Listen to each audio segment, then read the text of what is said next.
ജെയ്ഷെ മുഹമ്മദ് ഭീകരൻ മസൂദ് അസർ കൊല്ലപ്പെട്ടതായി അനൌദ്യോഗിക റിപ്പോർട്ടുകളാണ് പുറത്തുവരുന്നത്.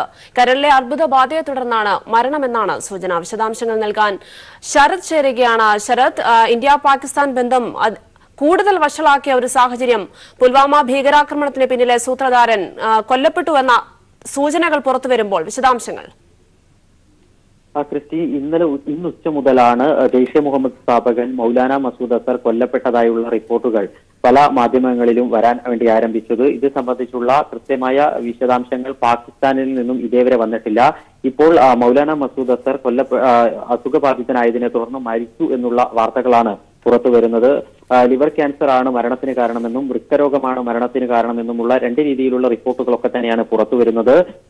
ഇന്നലെ റാവൽപിണ്ടിയിലെ സൈനിക ആശുപത്രിയിൽ വെച്ച് മൗലാന മസൂദ് അസർ മരണപ്പെട്ടു എന്നുള്ള വിവരമാണ് ഇപ്പോൾ പ്രധാനപ്പെട്ട ദേശീയ മാധ്യമങ്ങളും അതുപോലെ തന്നെ ചില ഇന്റർനാഷണൽ വെബ്സൈറ്റുകളും നൽകിക്കൊണ്ടിരിക്കുന്നത്. ഇത് എത്രത്തോളം ഔദ്യോഗികമാണെന്ന് ഈ ഒരു ഘട്ടത്തിൽ പറയുവാൻ വേണ്ടി പറ്റില്ല. കാരണം ഇത് സംബന്ധിച്ച് കൃത്യമായ വിശദീകരണം പാക് സൈനിക ആശുപത്രിയുടെ ഭാഗത്തു നിന്നോ അല്ലെങ്കിൽ പാക് സർക്കാരിന്റെ ഭാഗത്തു നിന്നോ ഇതുവരെയായി ഉണ്ടായിട്ടില്ല.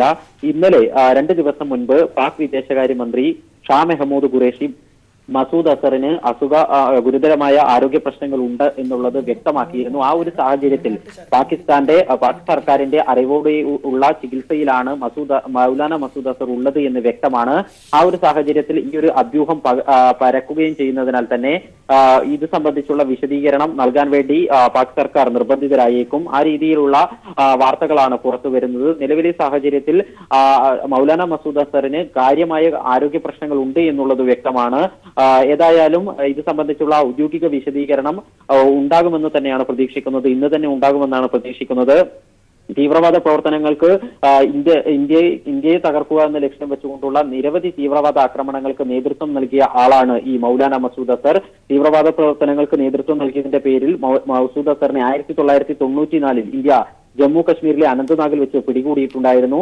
പിന്നീട് ഇയാളെ വിട്ടുകിട്ടുന്നതിന് വേണ്ടി 1999 ഇന്ത്യൻ എയർലൈൻസ് വിമാനം കാണ്ഡഹാറിലേക്ക് തട്ടിക്കൊണ്ടുപോകുകയും ചെയ്തിരുന്നു. തുടർന്ന് ഇന്ത്യക്ക് ഇയാളെ വിട്ടയക്കേണ്ടി വരുന്ന ഒരു സാഹചര്യം ഒക്കെ തന്നെ ഉണ്ടായിരുന്നു. അതുപോലെ തന്നെ ഇയാളെ 1994 പിടികൂടിയ ശേഷം 1995 തന്നെ അസറിനെ മോചിപ്പിക്കുന്നതിന് വേണ്ടി അദ്ദേഹത്തിന്റെ കൂട്ടാളികൾ ജമ്മു കശ്മീരിലെ വിദേശീയരായ ടൂറിസ്റ്റുകളെ തട്ടിക്കൊണ്ടുപോവുകയും ഒക്കെ തന്നെ ചെയ്തിരുന്നു.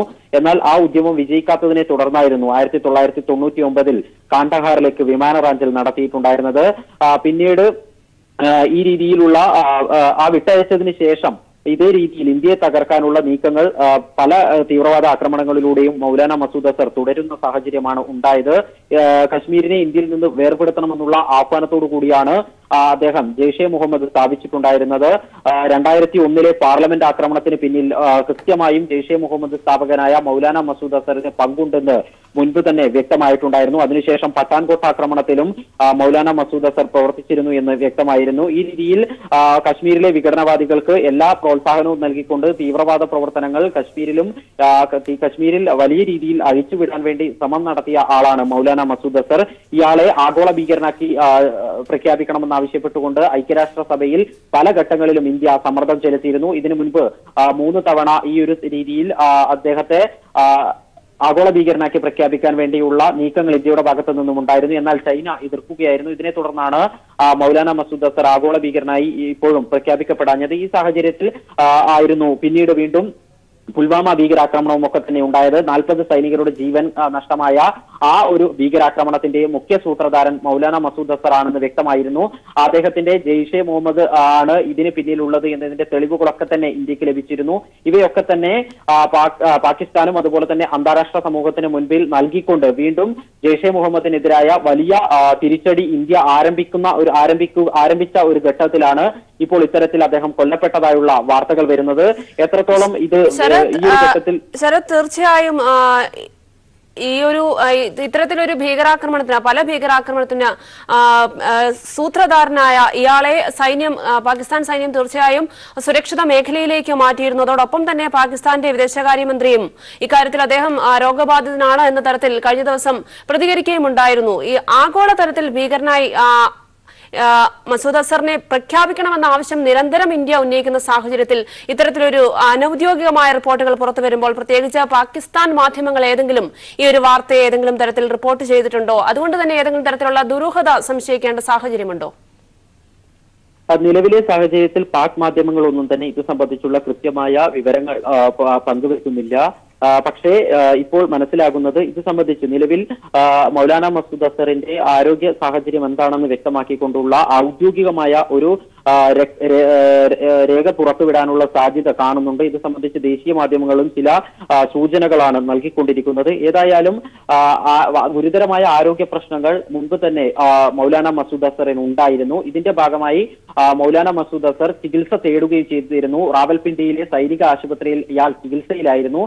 ഇതിനെ സംബന്ധിച്ച് കൃത്യമായും പാകിസ്ഥാന് വിവരവുമുണ്ട്. കാരണം 2 ദിവസം മുൻപ് BBC-യുടെ ഒരു അഭിമുഖത്തിൽ പാക് വിദേശകാര്യമന്ത്രിയായ ഷാ മെഹമ്മൂദ് ഖുറേഷി കൃത്യമായും ജെയ്ഷെ മുഹമ്മദ് സ്ഥാപകനായ മൗലാന മസൂദ് അസറിന്റെ ആരോഗ്യ സാഹചര്യത്തെ കുറിച്ചുള്ള പ്രസ്താവന നടത്തിയിരുന്നു. ഈ ഒരു പശ്ചാത്തലത്തിൽ ഈ അന്താരാഷ്ട്ര സമൂഹമാകെ തന്നെ ഇതിന്റെ നിജസ്ഥിതി അറിയാൻ പാകിസ്ഥാനുമായി ബന്ധപ്പെടുന്ന സാഹചര്യം ഉണ്ടാകും. അതുകൊണ്ട് തന്നെ എന്താണ് യാഥാർത്ഥ്യം എന്നത് വ്യക്തമാക്കിക്കൊണ്ട് ഉടൻ തന്നെ പാകിസ്ഥാന്റെ ഭാഗത്തു നിന്നും ഒരു അറിയിപ്പ് ഉണ്ടാകുമെന്ന് തന്നെയാണ് കരുതുന്നത്. ഏതായാലും വലിയ തീവ്രവാദ നീക്കങ്ങളൊക്കെ, തീവ്രവാദ ആക്രമണങ്ങൾ ഇന്ത്യയിൽ നടത്തിയ ഒരു ആളാണ് ഈ മൗലാന മസൂദ് അസർ.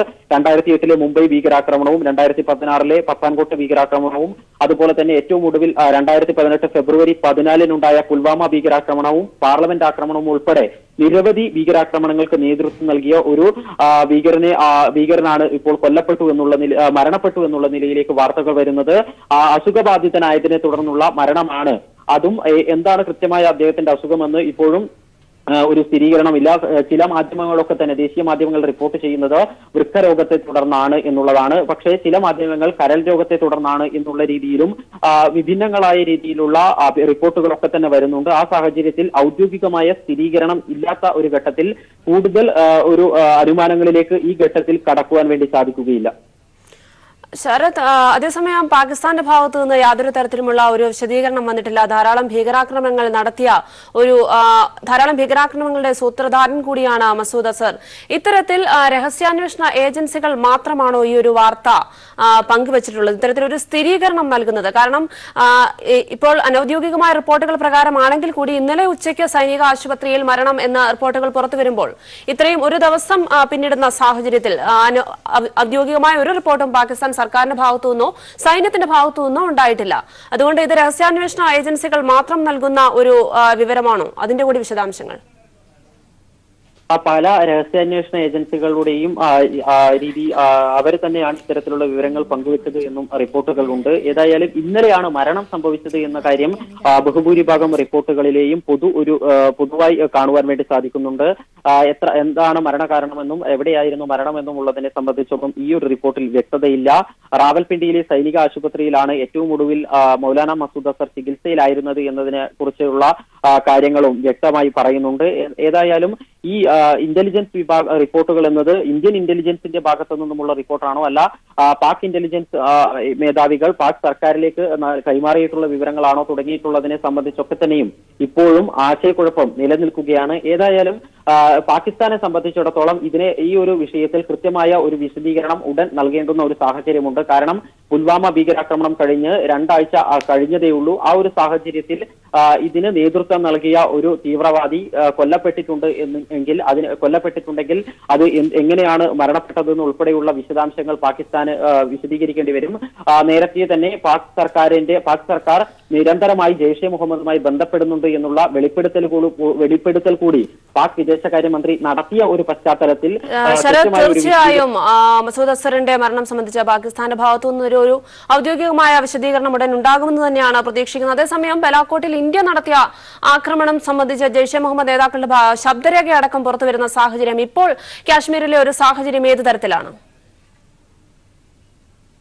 ക്രിസ്റ്റി, നേരത്തെ ഒരു തവണ ബാലാക്കോട്ടിലെ ഇന്ത്യ നടത്തിയ ആക്രമണവുമായി ബന്ധപ്പെട്ട് കൂടുതൽ സ്ഥിരീകരണം നൽകിക്കൊണ്ട് ജെയ്ഷെ മുഹമ്മദിന്റെ ഒരു ശബ്ദ സന്ദേശം നേരത്തെ തന്നെ പുറത്തു വന്നിരുന്നു. ഇത് കൂടാതെയാണ് ഇപ്പോൾ വീണ്ടും മറ്റൊരു ശബ്ദ സന്ദേശം കൂടി ജെയ്ഷെ മുഹമ്മദ് നേതാക്കളുടെ ശബ്ദ സന്ദേശം കൂടി പുറത്തു വന്നത് ആക്രമണം ബാലാകോട്ടിൽ ഇന്ത്യൻ വ്യോമസേന ആക്രമണം നടത്തിയിട്ടുണ്ട് എന്നുള്ളത് ഈ ശബ്ദരേഖയിൽ നിന്ന് കൃത്യമായി മനസ്സിലാക്കാൻ വേണ്ടി സാധിക്കുന്നുണ്ട്. എന്നാൽ അതേസമയം തന്നെ ജെയ്ഷെ മുഹമ്മദ് നേതാക്കളുടെ ഈ ശബ്ദരേഖയിൽ ആക്രമണത്തിൽ ആരും കൊല്ലപ്പെട്ടിട്ടില്ല എന്നുള്ള ഒരു കാര്യമാണ് പറയുന്നത്. അതോടൊപ്പം തന്നെ അഭിനന്ദൻ വർത്തമാൻ എന്ന ഇന്ത്യൻ വിംഗ് കമാൻഡറെ പാക് സർക്കാർ വിട്ടയച്ച നടപടി തെറ്റായെന്നും ഇതിനെതിരെ ഇമ്രാൻഖാനെതിരായി ശക്തമായി ഉള്ള പ്രതിഷേധവും രേഖപ്പെടുത്തുന്ന ഒരു ഓഡിയോ ക്ലിപ്പാണ് പുറത്തു വന്നിട്ടുള്ളത്. അതോടൊപ്പം തന്നെ കശ്മീരിലെ ജിഹാദിന് വേണ്ടി പാക് സർക്കാർ ജെയ്ഷെ മുഹമ്മദിനെ പിന്തുണയ്ക്കണമെന്നും ഈ ഒരു ഓഡിയോ ക്ലിപ്പിൽ ആവശ്യപ്പെടുന്നതായി കാണാം.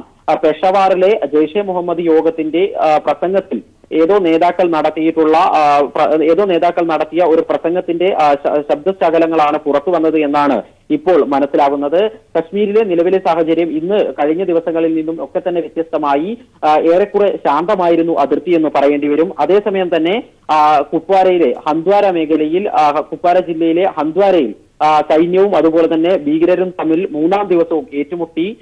CRPF ജവാൻ കഴിഞ്ഞ ദിവസം ഭീകരരുമായി ഏറ്റുമുട്ടിയ ഒരു CRPF ജവാൻ പരുക്കേറ്റിരുന്നു. ഗുരുതരമായി പരുക്കേറ്റ അദ്ദേഹം ഇന്ന് രാവിലെ മരണപ്പെട്ടിരിക്കുകയാണ്.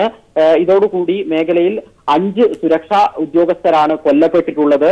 ഇത്തരത്തിൽ തുടർച്ചയായി ഷെല്ലാക്രമണവും അതുപോലെ തന്നെ ഭീകരാക്രമണവും ഒക്കെ തന്നെ അതിർത്തി മേഖലയിൽ തുടരുന്ന ഒരു സാഹചര്യത്തിൽ അതിർത്തി ജില്ലകളായ രജൌരി അതുപോലെ തന്നെ പൂഞ്ച് ജില്ലകളിൽ ഈ 2 ജില്ലകളിൽ 200 വീതം ബങ്കറുകൾ നിർമ്മിക്കാൻ വേണ്ടി കേന്ദ്ര സർക്കാർ തീരുമാനിച്ചിട്ടുണ്ട്. ഈ രീതിയിൽ ഇന്ന് താരതമ്യേന കഴിഞ്ഞ ദിവസങ്ങളെ അപേക്ഷിച്ച് നോക്കുമ്പോൾ ജമ്മു കശ്മീർ അതിർത്തിയിൽ കുറെ കൂടി ശാന്തമായ ഒരു സാഹചര്യമാണ് ഇന്ന് ഉണ്ടായത്. തീർച്ചയായും ശരത്, റഫേൽ വിമാനങ്ങൾ കൂടി ഉണ്ടായിരുന്നുവെങ്കിൽ വ്യോമാക്രമണത്തിന്റെ ഗതി മറ്റൊന്നാകുമായിരുന്നു എന്ന് പ്രധാനമന്ത്രി ഒരു പ്രസ്താവന നടത്തിയിരുന്നു. ഈ ഒരു വ്യോമാക്രമണത്തിൽ എത്ര ഭീകരർ കൊല്ലപ്പെട്ടു എന്ന ചോദ്യത്തിന് കേന്ദ്രം മൗനം പാലിക്കുന്ന സാഹചര്യത്തിൽ നടത്തിയ ഒരു പ്രസ്താവനയാണിത്. അതിനെ ഏത് തരത്തിൽ വിലയിരുത്താം? അതിന്റെ കൂടി വിശദാംശങ്ങൾ. ക്രിസ്ത്യൻ ബാലാകോട്ടിലെ പാക് ഭീകര കേന്ദ്രങ്ങൾക്കെതിരെ ഇന്ത്യൻ വ്യോമസേന നടത്തിയ ആക്രമണത്തിൽ ഏതാണ്ട് 300ഓളം പേർ ഭീകരർ കൊല്ലപ്പെട്ടെന്നുള്ള ഒരു അവകാശവാദമാണ് BJPയും അതുപോലെ തന്നെ വിവിധ കേന്ദ്രമന്ത്രിമാരും ഒക്കെ തന്നെ അവകാശപ്പെടുന്നത്. എന്നാൽ ഈ വ്യോമാക്രമണം കൊണ്ട് ഉദ്ദേശിച്ച ലക്ഷ്യം നേടാനായിട്ടില്ല എന്ന സൂചനകൾ തന്നെയാണ് പ്രധാനമന്ത്രി നരേന്ദ്രമോദി തന്നെ നൽകുന്നത്. റഫാൽ വിമാനങ്ങൾ ഉണ്ടായിരുന്നെങ്കിൽ വ്യോമാക്രമണത്തിന്റെ സ്ഥിതി മറ്റൊന്നാകുമായിരുന്നു എന്നുള്ളതായിരുന്നു കഴിഞ്ഞ ദിവസം ഒരു മാധ്യമത്തിന്റെ കോൺക്ലേവിൽ പങ്കെടുത്തുകൊണ്ട് പ്രധാനമന്ത്രി നരേന്ദ്രമോദി പ്രസംഗിച്ചത്. വ്യോമാക്രമണം കൊണ്ട് കൃത്യമായ ലക്ഷ്യം നേടാനാകാത്തതിന്റെ ഒരു മുൻകൂർ ജാമ്യം എന്നുള്ള നിലയിലാണ് പ്രധാനമന്ത്രി നരേന്ദ്രമോദി ഇത്തരമൊരു പ്രസംഗം നടത്തിയത് എന്നുള്ള ഒരു വിലയിരുത്തലാണ് പൊതുവെ ഇപ്പോൾ ഉയർന്നു വന്നിരിക്കുന്നത്. ഈ ഒരു നിരീക്ഷണത്തെ ശരിവയ്ക്കുന്നതാണ് നേരത്തെ 2 ദിവസം മുൻപ് കേന്ദ്രമന്ത്രിയായ SS അലുവാലിയ നടത്തിയ പ്രസ്താവന. അദ്ദേഹം പറഞ്ഞത് ഭീകരരെ വധിക്കുവാനല്ല ഇത്തരത്തിൽ വ്യോമാക്രമണം നടത്തിയത്, മറിച്ച് പാകിസ്ഥാന് താക്കീത് നൽകുവാൻ വേണ്ടിയാണ് ഇത്തരത്തിലൊരു വ്യോമാക്രമണം നടത്തിയത് എന്നായിരുന്നു. അതുപോലെ തന്നെ സൈനിക ഉദ്യോഗസ്ഥരുടെ വാക്കുകൾ കൂടി കാര്യമായി ഭീകരർ കൊല്ലപ്പെട്ടിട്ടില്ല എന്നുള്ള ചില സൂചനകൾ നൽകുന്നു. കാരണം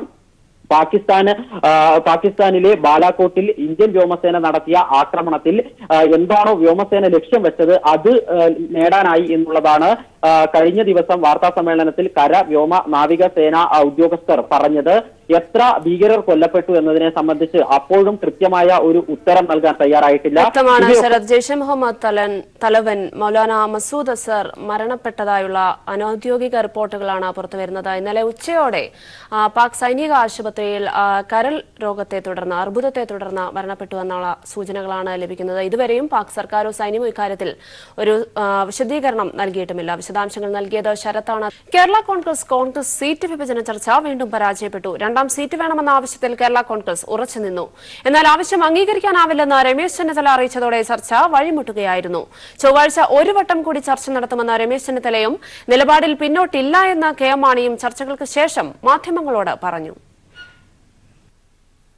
കഴിഞ്ഞ ദിവസം ആദ്യഘട്ട ചർച്ചകൾ നടത്തിയെങ്കിലും തീരുമാനമാകാതിരുന്നതിനെ തുടർന്നാണ് ഇന്ന് 2ാം ഘട്ട ചർച്ചയിലേക്ക് കടന്നത്. ഇരുവിഭാഗവും മുൻ നിലപാടുകളിൽ ഉറച്ചുനിന്നതോടെ ചർച്ച വഴിമുട്ടുകയായിരുന്നു. 2 സീറ്റ് വേണമെന്ന നിലപാടിൽ കേരള കോൺഗ്രസ് ഉറച്ചുനിന്നു. എന്നാൽ ആവശ്യം അംഗീകരിക്കാനാവില്ലെന്ന് കോൺഗ്രസ് നേതൃത്വം അറിയിച്ചു. ചൊവ്വാഴ്ച വീണ്ടും അനുരഞ്ജന ശ്രമങ്ങൾ നടത്തുമെന്ന് രമേശ് ചെന്നിത്തല പിന്നീട് മാധ്യമങ്ങളോട് പറഞ്ഞു. ചർച്ചകൾ പൂർത്തിയായിട്ടില്ല. ഇനിയും 5-ാം തീയതി വൈകിട്ട് എറണാകുളത്ത് വെച്ച് തന്നെ ആലുവയിൽ വെച്ച് ബാക്കി ചർച്ചകൾ ഉണ്ടാകും. വളരെ സൗഹാർദ്ദപരമായിട്ടാണ് ചർച്ചകൾ മുന്നോട്ട് പോകുന്നത്. 5-ാം തീയതിയോടുകൂടി ഒരു അന്തിമ തീരുമാനം ഉണ്ടാക്കാൻ കഴിയുമെന്നുള്ള ഒരു പ്രതീക്ഷയാണ് ഞങ്ങൾക്കുള്ളത്. എന്നാൽ മുൻ ആവശ്യത്തിൽ ഉറച്ചു നിൽക്കുന്നതായി KM മാണിയും വ്യക്തമാക്കി. ഒരു സീറ്റും കൂടി ആവശ്യമാണ്, അതിൽ ഞങ്ങൾ ഉറച്ചു നിൽക്കുന്നു. പിന്നെ 5-ാം തീയതിയോടുകൂടി ഞങ്ങൾ ചർച്ച തുടരും. ഇതോടെ UDF-ൽ പ്രതിസന്ധി രൂക്ഷമായി. എല്ലാ അനുരഞ്ജന സാധ്യതകളും അടഞ്ഞതായാണ് കോൺഗ്രസ് നേതൃത്വത്തിന്റെ വിലയിരുത്തൽ. പ്രതിസന്ധി കേരള കോൺഗ്രസിനുള്ളിലേക്കും വ്യാപിച്ചിട്ടുണ്ട്. ഒരു സീറ്റിന് വഴങ്ങേണ്ടി വന്നാൽ ലഭിക്കുന്ന ഏക സീറ്റ് തങ്ങൾക്ക് വേണമെന്നാണ് ജോസഫ് ഗ്രൂപ്പിന്റെ ആവശ്യം. മത്സരിക്കുമെന്ന മുൻ തീരുമാനത്തിൽ ഉറച്ചു നിൽക്കുന്നതായി PJ ജോസഫും വ്യക്തമാക്കി. പാർട്ടി സീറ്റ് തന്നാൽ മത്സരിക്കും. അല്ല, പാർട്ടിയിൽ പിന്നെ നമ്മൾ റിക്വസ്റ്റ് വയ്ക്കും. ചുരുക്കത്തിൽ ചൊവ്വാഴ്ച നടക്കുന്ന 3-ാം ഘട്ട ഉഭയകക്ഷി ചർച്ച UDF-ന് പൊതുവിലും കേരള കോൺഗ്രസിന് വിശേഷിച്ചും നിർണായകമാവുകയാണ്.